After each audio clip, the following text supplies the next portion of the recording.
Welcome to Not Milk Never Milk. Subscribe if you're lactose intolerant.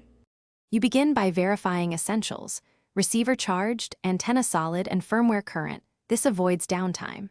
Select your coordinate datum and projection up front because wrong settings ruin results. Next, power the unit and acquire an initial fix. Watch for 4+ satellites and low PDOP. Once you have a stable fix, mark a control point and log a short observation to confirm coordinate consistency. Make sure to note time, antenna height, and any obstructions blocking sky view.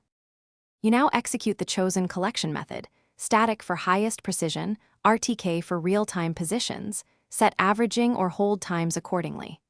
Measure antenna height from ground to phase center and enter offsets so coordinates are reduced correctly. Record each point with a unique ID and brief description to avoid later confusion. During collection, monitor residuals and precision estimates.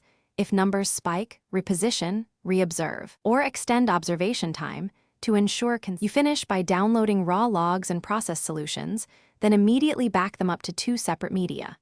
If you use static or logged rover data, run post-processing with selected base files, inspect baselines and solution types before exporting. Once done, validate point consistency across nearby marks. If discrepancies appear, troubleshoot. Check antenna, cable, and connector, rerun initialization to capture fresh ephemeris, and scan for nearby obstructions. Then reobserve problem points to... Thanks for watching. If this was helpful, leave a like and consider subscribing. See you next time.